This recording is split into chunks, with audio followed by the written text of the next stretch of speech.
बिस्मिल्लाहिर्रहमानिर्रहीम। मैं बड़ा शुक्रगुज़ार हूँ जी आप आज यहाँ तशरीफ़ लाएँ।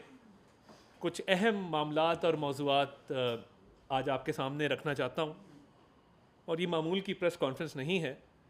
कुछ अहम कौमी मामलात और कुछ अहम कानूनी मामलात मैं चाहूँगा कि आपके गोश गुज़ार करूँ और उन ऐलानात के ज़रिए उम्मीद करेंगे कि ये मुमलिकत खुदादाद इसमें मौशी तौर पे भी इस्तेहकाम आए और सियासी तौर पे भी इस्तेहकाम आए और जो हमारे अहदाफ़ हैं इस मुल्क में आवाम को रिलीफ़ देने के हवाले से और इस मुल्क को तरक्की याफ्ता ममालिक की सफ़ में शामिल करने के हवाले से उसमें भी हम अपना भरपूर किरदार अदा कर सकें। तो मैं ये समझता हूँ कि पिछले चंद दिनों से मुल्क के अंदर एक हैजानी कैफियत पैदा करने की कोशिश की जा रही है और पूरी कौम ने एक फ़िल्म का ट्रेलर चलाया जा रहा है सात खून माफ़ के नाम से कि स्याह करें सफ़ेद करें, मुल्क के ख़िलाफ़ साजिश करें, मुल्क को तोड़ने की साजिश करें, बैरून मुल्क लॉबी करें, लॉबिंग फर्म्स हायर करें, पाकिस्तान के ख़िलाफ़ करारदादें मंजूर करवाएं, साइफ़र का ड्रामा रचाएं, फ़ॉरेन पॉलिसी को नुकसान पहुंचाएं, 9 मई के हमले करें, IMF के हवाले से मामलात को पेचीदा करके मुल्क को डिफ़ॉल्ट करने की कोशिश करें। आपको पूछने वाला कोई नहीं। ये एक तासुर दिया जा रहा है इस मुल्क के अंदर कि जो भी हो वो पार्टी इलेक्शन कराएं ना कराएं, वो इद्दत का केस हो, वो जो मर्जी हो, 190 मिलियन पाउंड का केस हो, तो तासुर ये है कि अनटचेबल है जी, इनको हाथ कोई नहीं लगा सकता। हमारे सियासी लीडर ने हमें एक तरबियत दी है, मियाँ मोहम्मद नवाज शरीफ साहब ने। वो तरबियत क्या थी और आप सब गवाह हैं, मैं आपको गवाह बना के ये बातें कर रहा हूँ। उन्होंने हमें ये सबक सिखाया कि सियासी मुखालिफ अगर क्रेन से गिर जाए कैंपेन के दौरान तो अपनी कैंपेन मुअत्तल कर दो और उसके हस्पताल जाके उसकी तीमारदारी करो, उसका हाल पता करो और उसको खैर सगाली का पैगाम दो। वो सियासी तरबियत ये थी कि सियासी मुखालिफ अगर इलेक्शन हार जाए तो उसके घर जाना, चलकर उसको इज्जत देना और उसको कहना कि हम मिलजुल के इस पाकिस्तान को संवारेंगे। ये सियासी तरबियत थी। और सियासी तरबियत ये थी कि साहब कहकर बुलाना और कहना कि इखलाक के दायरे के अंदर रहकर तनकीद की जाए, तनकीद बराए तनकीद ना की जाए, तनकीद बराए इस्लाह की जाए। ये हमारे सियासी लीडर की तरबियत थी और इसी तरबियत का नतीजा है कि जब पूरी पहली सफ को जेलों में डाला गया, ये बदतरीन फाशिस्ट हुक्मरान था बानी चेयरमैन PTI, बदतरीन फाशिस्ट हुक्मरान। माओ बहनों को जेलों में डालने की रिवायत इसने डाली। शहबाज शरीफ साहब, नवाज शरीफ साहब की वालदा की मैयत पड़ी थी और जज कह रहा था मैंने जिरा करनी है, मुझे ऑर्डर आया है शहजाद अकबर का, इमरान न्याजी का, और इसने रिवायत डाली कि जेलों में खाना बंद कर दो, जेलों में सहूलियात बंद कर दो, किसी की बहन को अस्पताल से रात को गिरफ्तार करवा दो, किसी बेटी को वालिद के सामने गिरफ्तार कर लो। ये रिवायात हैं जो इस मुल्क में डाली हैं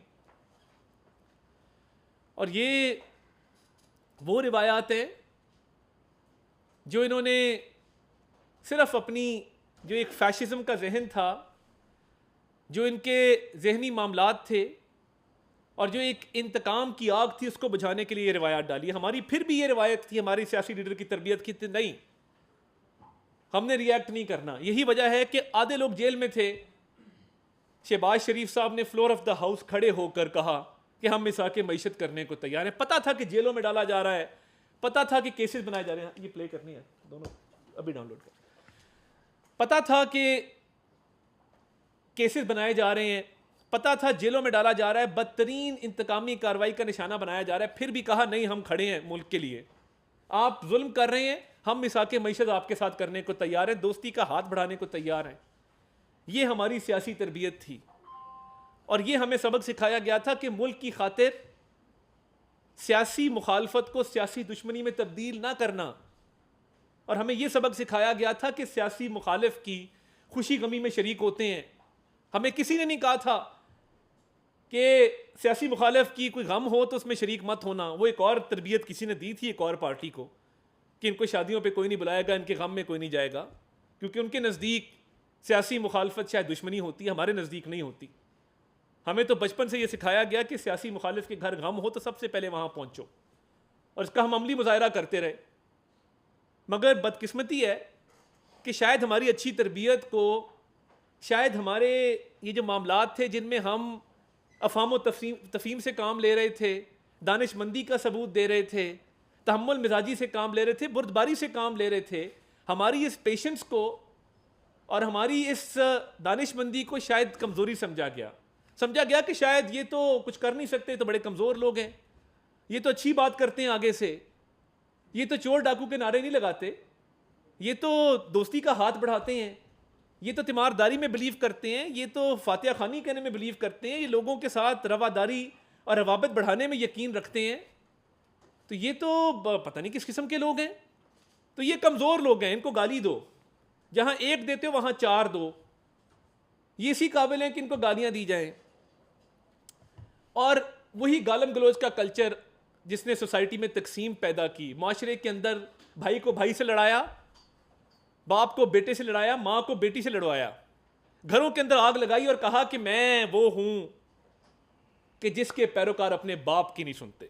कुरान का क्या हुक्म है, अल्लाह ताला क्या फरमाता है कि उफ ना कहो जब बूढ़ी एज में पहुंच जाए आपके वालिदैन। उधर कहा जा रहा है वो जी ये बाप की नहीं सुनते, ये नस्ल मैं परवान चढ़ा रहा हूं। और कहा गया कि खवातीन की हद तक इज्जत करो स्टेज पे चढ़ के, कंटेनर पे चढ़ के, और इस्लामी टच दो, इस्लाम को इस्तेमाल करो अपनी सियासी मकासद के लिए। और फिर समझा गया कि ये शायद कुछ कर नहीं सकते, ये तो कमज़ोर लोग हैं, ये तो आगे से फिर भी इखलाक के दायरे में रहकर बात करते हैं, तहजीब व तमद्दन के दायरे में रहकर बात करते हैं। तो ये वो रविश है जो पिछले कई सालों से रवां दवां है, और 2014 के धरनों से लेकर आज तक एक मखसूस जहनीत है जिसको परवान चढ़ाया जा रहा है। और मैं आपको बता दूं कि बड़ा क्लियर है, अभी हाल ही में लंदन की एक डिनर की तस्वीरें आई हैं जिसके अंदर एक इजरायली बिलियनियर बैठा है। जैन कुरैशी साहब तशरीफ़ फरमा है, मेरे दोस्त हैं, मैंने कहूँगा वजाहत करें कि वो इजरायली बिलियनियर आपके साथ क्या कर रहा था। अनीन मुसर्रत साहब वहाँ मौजूद हैं, साहिबजादा चीकू साहब जो बाहर के मामलात देखते हैं वो वहाँ मौजूद हैं। तो भाई आपने ये क्यों बैठ के उसके साथ डिनर किया इन हालात में, जब फ़लस्तीन पर हमले हो रहे हैं, गज़ा में एक नस्ल कुशी जारी है फ़लस्तीनियों की। ये तो चले मामलात हैं ना कि ज़ैक गोल्डस्मिथ की आप कैंपेन चलाते हैं, आपकी मर्ज़ी, आपने किस लॉबी को बाहर सपोर्ट करना है, मगर हमारी बुर्दबारी, हमारे तहम्मुल, हमारी दानिशमंदी को जो कमज़ोरी समझा गया है, आज मैं इसका भरपूर जवाब देना चाहता हूँ और बिल्कुल क्लियर अनएम्बिगुअस वर्ड्स में देना चाहता हूँ कि नो मोर, बहुत हो गया इस मुल्क के साथ खिलवाड़। इस मुल्क की मईशत ने अगर आगे चलना है, इस मुल्क के लोगों ने अगर तरक्की करनी है, इस मुल्क की नौजवान नस्ल को अगर रोज़गार के मौके मिलने हैं, इस मुल्क ने अगर तरक्की याफ्ता ममालिक की सफ़ में खड़े होना है, तो पाकिस्तान और तहरीक इंसाफ एक साथ नहीं चल सकती। मैं बिल्कुल आपको क्लियर करता हूँ और उसकी वजूहात हैं। मैं तसल्ली से एक एक पॉइंट पर रोशनी डालूंगा और आपको आगाह करूँगा कि वो क्या वजूहात हैं। सबसे पहली बात ये कि जो हाल ही में सुप्रीम कोर्ट का फैसला आया है जिसमें तासुर ये है कि बिन मांगे रिलीफ दिया गया है, तहरीक इंसाफ कहीं पर पार्टी नहीं थी, उनके मेंबरान ने नहीं कहा कि हम तहरीक इंसाफ के मेंबर हैं, सब ने सुन्नी इत्तेहाद काउंसिल का एफिडेविट जमा कराया है, सुन्नी इत्तेहाद काउंसिल ज्वाइन की है। मगर एक मसला था कि सुन्नी इत्तेहाद काउंसिल का मैनिफेस्टो ये कहता है कि कोई गैर मुस्लिम सुन्नी इत्तेहाद काउंसिल का मेंबर नहीं हो सकता, इसलिए माइनॉरिटी सीट मिल नहीं सकती थी। तो इतना बड़ा जो रिलीफ मिला है, तासुर ये है कि बगैर मांगे मिला है। वो चीज़ें उस पिटिशन में ही दर्ज नहीं थी जो दी गई हैं। इंट्रा पार्टी इलेक्शन जो हैं वो नहीं कराए गए, ये फैक्ट है। कहीं पे उन एमएनएज ने सुप्रीम कोर्ट के सामने ये नहीं कहा कि हम तहरीक इंसाफ ज्वाइन करना चाहते हैं या हमारा निशान बहाल किया जाए या पार्टी को बहाल करार देकर हमें वक्त के धारे को वापस मोड़ के उस पार्टी की सफ में खड़ा किया जाए, ये किसी ने नहीं मांगा था। कानूनी जो सुकम है इस जजमेंट के अंदर, उसको देखते हुए हुकूमती पार्टी और उसकी इत्तेहादी पार्टियों ने सुप्रीम कोर्ट के इस फैसले के खिलाफ रिव्यू दायर करने का फैसला किया है। ये रिव्यू हम दायर करने जा रहे हैं और जो कानूनी सुकम है, जो कानूनी कमज़ोरियां हैं, और देखिए ये हमारी बात या आपकी बात नहीं है, बात ये है कि एक ऐसा फैसला आया है जो प्रेसिडेंट बनना है, क्योंकि सुप्रीम कोर्ट के ऑर्डर के बाद अगले फैसले क़यामत वाले दिन अल्लाह ताला की अदालत में होने हैं। तो हम ये समझते हैं कि हम ये रिव्यू दायर करने में हक बजानिब हैं, और वो ख़वातीन और माइनॉरिटीज़ के मेंबर्स जिनकी हक तलफी हुई है, जिनको सुना नहीं गया, जिनकी लीगल आर्ग्यूमेंट्स को वेट नहीं दिया गया, वो ये समझते हैं कि ये रिव्यू दायर करना लाजिम है। तो ये हुकूमती इत्तेहाद की सियासी जमातें और हुकूमती जमात ये रिव्यू दायर करेगी, और ये क्वेश्चन पूछा जाएगा कि जिन 80 या उससे ज़ायद जो MNAs को रिलीफ दिया गया है, क्या वो अदालत के सामने मौजूद थे? क्या उनका एफिडेविट मौजूद था? क्या उन्होंने ये रिलीफ मांगा था जो उनको रिलीफ दिया गया है? क्या इलेक्शन एक्ट 2017 की शिकों को कुलअदम करार दिया जाए? क्या आइन को बालाए ताक रख दिया जाए और आइन की शिकों पर अमल ना किया जाए? क्या आइन की तशरीह करना और आइन में तरमीम करना क्या पार्लिमान का इख्तियार नहीं है? क्या ये इख्तियार पार्लिमान को नहीं हासिल कि वो आइनी तरमीम भी कर सके, वो कानून में भी तरमीम कर सके? क्या ये फैसला कर लिया गया है कि आइन जो मर्जी कहे, एक पॉलिटिकल पार्टी को ये हक दिया जाएगा जो वो हक नहीं रखती? तो हम ये समझते हैं कि आइन के हवाले से हमारे पास आइनी शिकों के हवाले से बड़े स्ट्रॉन्ग पॉइंट्स मौजूद है इस नसरसानी की दरख्वास्त के लिए। तो इसलिए ये दरख्वास्त जो है ये दायर की जा रही है। और जैसे मैंने कहा कि हमारी बुर्दबारी, हमारे तहम्मुल और हमारी दानिशमंदी को शायद कमज़ोरी समझा जाता है, हमारे अखलाक को शायद कमज़ोरी समझा जाता है। तो मैं ये बिल्कुल क्लियर कर दूं कि हुकूमत ये इरादा रखती है कि जिन्होंने, जिस सियासी जमात ने इस मुल्क के अंदर फ़ॉरेन फंडिंग ली और उस फ़ॉरेन फंडिंग का इलेक्शन कमीशन ने फ़ैसला दिया और ये कहा कि आपने ममनुआ फंडिंग ली है ममनुआ ज़राए से, और उसके अंदर वाज़े तौर पर सबूत मौजूद हैं कि उसमें भारतीय निजात अमरीकी शामिल हैं, जिसमें अमेरिका में ऐसे लोग शामिल हैं जो एक मखसूस लॉबी से ताल्लुक़ रखते हैं, उनकी फंडिंग आई है, वुटॉन क्रिकेट क्लब के मामलात हैं। तो ये फ़ॉरेन फंडिंग का फ़ैसला आपके ख़िलाफ़ आया है और आप 6 साल स्टे ऑर्डर क्यों लेते रहे? आपने इलेक्शन कमीशन के दायरा इख्तियार को चैलेंज किया, स्टे ऑर्डर पे स्टे ऑर्डर लिया, 6 साल इस मुकदमे को ताख़ीर का शिकार किया क्योंकि आपके पास अपने दिफा में कहने को कुछ नहीं था। तो ये जो फ़ॉरेन फंडिंग आपने ली है, कोई भी सियासी जमात को कोई फंडिंग करता है तो वो इस नज़रिए से करता है कि ये जमात जब बरसर इक़्तिदार आएगी तो ये कुछ ऐसे फ़ैसले करेगी जो उस फंडिंग करने वाली लॉबी के हक़ में होंगे। तो आप बताइए ना, जो बाहर बैठे हैं, और हम तमाम लोगों का एहतराम करते हैं, तमाम ममालिक का एहतराम करते हैं, बट कुछ ममालिक में मौजूद जो चंद लॉबियाँ हैं जिसमें इजरायली फंडिंग नज़र आती है, जिसमें भारतीय निजात अमरीकी नज़र आते हैं, उनसे जो फंडिंग आपको आई है आप उसका दिफा करने में नाकाम रहे हैं। तो ये जो फ़ॉरेन फंडिंग है, इसका केस आपके ख़िलाफ़ आ चुका है फ़ैसला, और आप अपने दिफा में कुछ नहीं कह सके। वुटॉन क्रिकेट क्लब के हवाले से जो मामलात हैं उसमें भी आपके पास कोई दिफा नहीं था। आपके अकाउंट में पैसे आए हैं, आपने ज़ाती तौर पे वो पैसे इस्तेमाल किए हैं, जुर्म साबित है। तो ये फ़ॉरेन फंडिंग का मामला हो, और 9 मई को जो इस मुल्क में मामलात किए गए और आपने मुल्की दिफा पर ज़ाती मफाद के लिए हमला किया, आपका पूरा ख़ानदान उस हमले में मुलव्वस था। आपकी तीनों बहनें कोर कमांडर हाउस के बाहर मौजूद थीं। आपके लीडरान को ये वीडियो चला दें, साथ साथ कौम को दिखाएं ये जो PTV के हमले से मामलात शुरू हुए थे ये कहाँ तक पहुँचे। आपका भांजा वहाँ पे वर्दी की बेहुरमती कर रहा था, आगे लगाई जा रही थी और कौम को पैगाम दिया जा रहा था कि जी इनकलाब बर्पा होने लगा है, तो फौरी तौर पे जो है वो अपनी अपनी लोकेशंस पर पहुँचें। आपने इंतशार की, तशद्दुद की सियासत को फ़रोग़ दिया।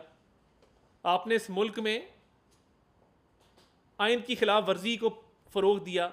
आपने इस मुल्क के दिफाई इदारों को नुकसान पहुँचाया और उस इदारे को नुकसान पहुँचाया। मेरा एक और सवाल है, आपके लीडर देखे जा सकते हैं कि वो इन तमाम लोकेशन में मौजूद है। कोई कह रहा है खान नहीं तो पाकिस्तान नहीं, कोई गालम गलोच से काम ले रहा है, कोई कह रहा है कि अपनी अपनी बताई हुई लोकेशंस पर पहुँचें, अपने अपने अहदाफ पर पहुँचें, कोई कह रहा है जी हम कोर कमांडर हाउस जा रहे हैं, हम GHQ जा रहे हैं, हम फलां लोकेशन पर जा रहे हैं। तो ये आपके रहनुमा नहीं थे। और ये एक चीज़ बड़ी अहम है कि ये तमाम मामला जो आपने किए, जलाओ घिराओ के, आग लगाने के, इंतशार के, तशद्दुद के, इससे पहले आप तालिबान को वापस ला चुके थे। आपकी ही गवर्नमेंट ने वो फैसला किया था, आपकी की गवर्नमेंट थी जिसने ये तय किया था कि इन तालिबान को वापस लाकर बसाया जाए सेटल्ड एरियाज के अंदर। एक तरफ आप दहशत गर्दों को लाकर पनाहगाहें दे रहे थे और दहशत गर्दों को सेफ हेवन दे रहे थे और कह रहे थे कि ये उस मुल्क की सालमियत में किरदार अदा करेंगे, और नेशनल एक्शन प्लान को आपने ख़त्म कर दिया। दूसरी तरफ आप GHQ पर हमला, कोर कमांडर हाउस पर हमला कर रहे थे। इस बात से क्या अखज़ किया जाए? मुझे ये बताएं बतौर पाकिस्तानी। छोड़ दें कि मैं कौमी असम्बली का मेंबर हूँ, छोड़ दें इस बात को कि मैं वफाकी वज़ीर इत्तलात हूँ, मैं बतौर पाकिस्तानी आपसे ये पूछता हूँ कि मुझे ये बताइए कि आपको ये किसने इख्तियार दिया कि पहले आप तालिबान को लाकर बसाएं सेटल्ड एरियाज़ के अंदर, और उसके बाद ये भी चलाइएगा जब मैं बताता हूँ, उसके बाद आप मुल्क की सालमियत की गारंटी देने वाले इदारा, मुल्क की दिफा करने वाले इदारे पर आप हमला आवर हो जाएं? आपका मकसद क्या है कि एक तरफ आप दहशत गर्दों को पनाह दे रहे हैं, दूसरी तरफ आप फौज पर हमला कर रहे हैं? तो ये आप इससे क्या हासिल करना चाहते हैं? मुल्क दुश्मनी साफ जाहिर है, किसी सियासी जमात ने आज तक ये नहीं किया। लोगों ने बड़ा बड़ा कुछ बर्दाश्त किया, आपके दौर में बर्दाश्त किया। मियां नवाज शरीफ अपनी अहलिया को बिस्तरे मर्ग पे छोड़ के आए, हमेशा पाकिस्तान की बात की। बेनज़ीर भुट्टो साहिबा की शहादत के बाद जरदारी साहब ने पाकिस्तान खपे का नारा लगाया। तो आपको इतनी क्या मुसीबत थी कि पहले दहशत गर्दों को वापस लेकर आते हैं, हमारे जितने ऑपरेशन हुए थे उसका असर ज़ायल करते हैं, और उसके साथ साथ आप हसास तनसीबात पे हमले करते हैं, GHQ पे हमला करते हैं, कोर कमांडर हाउस पे हमला करते हैं एक सोचे समझे मंसूबे के तहत। फॉरेन फंडिंग आपके पास है, यहूदी लॉबी आपको सपोर्ट करती है, आप वहाँ से फंडिंग लेते हैं, दहशत गर्दों को पनाह देते हैं और फौज पे हमला कर देते हैं। ये बड़ी क्लियर चेन है, इसमें कोई भाम तो नहीं है। पूरी कौम ने देखा इस चीज़ को। तो फॉरेन फंडिंग इस्टेब्लिश्ड, 9 मई के हमले इस्टेब्लिश्ड, दहशत गर्दों को वापस लाना इस्टेब्लिश, ये सारी चीज़ें आपने इस मुल्क में की हैं। फिर एक साइफर का खेल रचाया गया इस मुल्क में, कहा गया कि अमेरिका ने धमकी दी है कि हम हुकूमत गिराने लगे। वो भी केस एक तगड़ा केस है आपके खिलाफ, नाकाबिले तरदीद सबूत मौजूद है। चलाए ज़रा जहाँ पे इन्होंने कहा था कि हमने खिलवाड़ करना है इस मुल्क के साथ, हमने खेलना है साइफर के साथ सियासी बयानिए के लिए, और वो बिल्कुल क्लियर आपकी ऑडियो मौजूद है जहाँ पे आप कह रहे हैं हमने खेलना है इसके साथ। और मैं ये समझता हूँ कि जो आपने साइफर के साथ खेला, झूठा बयानिया घड़ा, पूरी कौम के सामने साइफर लहराया और पूरी कौम को आपने एक झूठ के पीछे लगाया कि हम कोई गुलाम है, उसके बाद आपने वहाँ से रेजोल्यूशन पास करवाया। आपने क्या, आपकी लॉबिंग फर्म्स वहाँ मौजूद नहीं थी कि आपकी लॉबिंग फर्म्स ने ये काम नहीं किया? रेजोल्यूशन वाला आप 9 महीने से इसकी फंडिंग नहीं कर रहे थे, ममनुआ फंडिंग नहीं कर रहे थे। तो आपने ये IMF वाला भी बाद में चलाइएगा, मैं आ रहा हूँ उस तरफ, मैंने आपको पहले कहा वो वाला चला दें। तो मैं आपको बताना चाहता हूँ कि देखिए, वो फॉरेन फंडिंग हो, वो 9 मई के हमले हों, वो साइफर के साथ खेलना हो, यानी जो हमारे अमेरिका में सफ़ीर थे उस वक्त, असद मजीद कह रहे हैं कि कोई थ्रेट नहीं था। जिन्होंने ये साइफर लिखा है, जो साइफर के ऑथर हैं, वो कह रहे हैं कोई थ्रेट मौजूद नहीं था, और आप कह रहे हैं नहीं थ्रेट मौजूद था।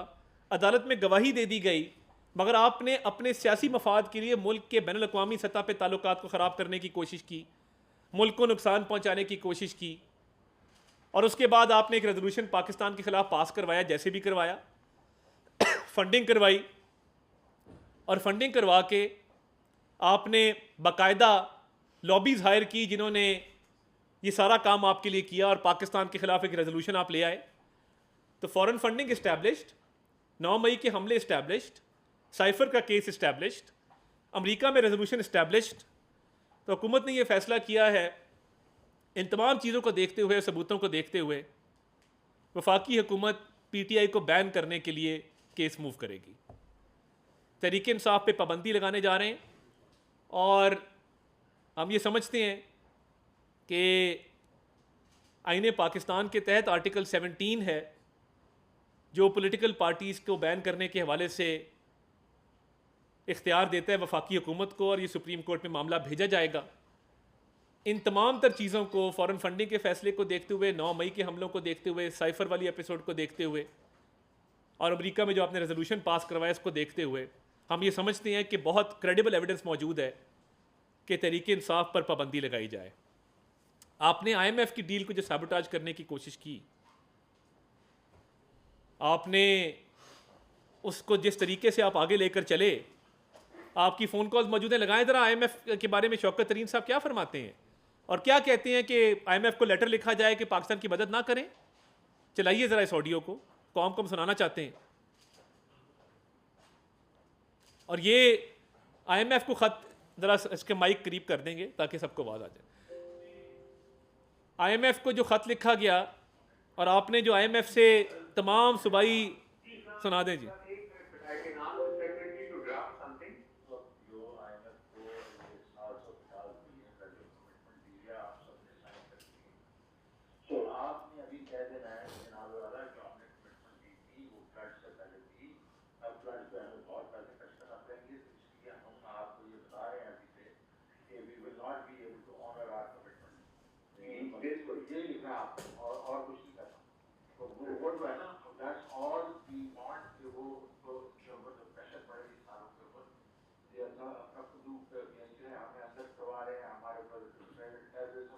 ये आप देखिए कि सियासी मफाद की खातिर कह रहे हैं कि IMF को लेटर लिखो, बंद करते हैं। IMF को लेटर लिखो और पाकिस्तान को डिफ़ॉल्ट करा दो। यानी सियासी मफादात की खातिर IMF को लेटर लिखने तक आप चले गए कि पाकिस्तान डिफ़ॉल्ट कर जाए, यहाँ पे LCयाँ ना खुलें, लोग बैंकों से पैसा विड्रॉ कर लें, एयरलाइनें आना बंद हो जाएं और मुल्क दिवालिया हो जाए। ये आपकी कोशिश थी।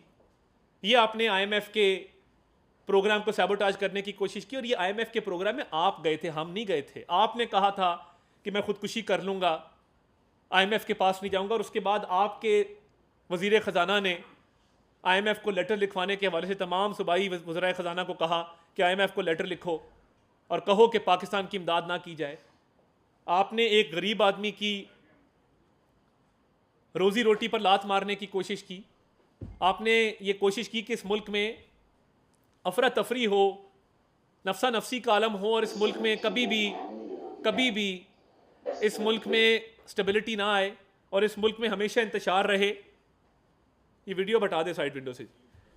मैं ये समझता हूँ कि ये IMF के बाद मुजाहरे करवाना, IMF को इस बात पे कायल करने की कोशिश करना कि पाकिस्तान की इमदाद ना करें, ये आपके मुल्क दुश्मन एजेंडे का हिस्सा था।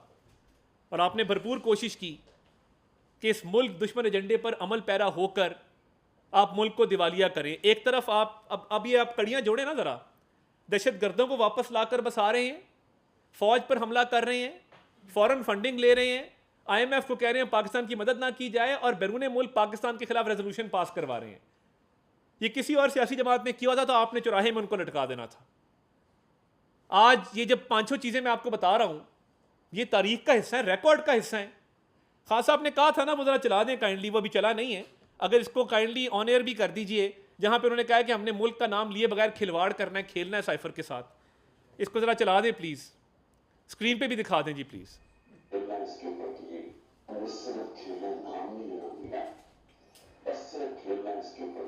सिर्फ खेलना है इसके ऊपर।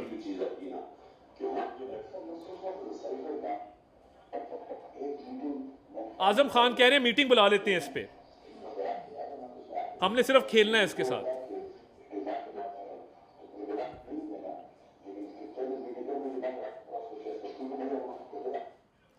ये आप देखें कि खान साहब की अपनी आवाज़ है और कह रहे हैं कि हमने साइफर के साथ खेलना है।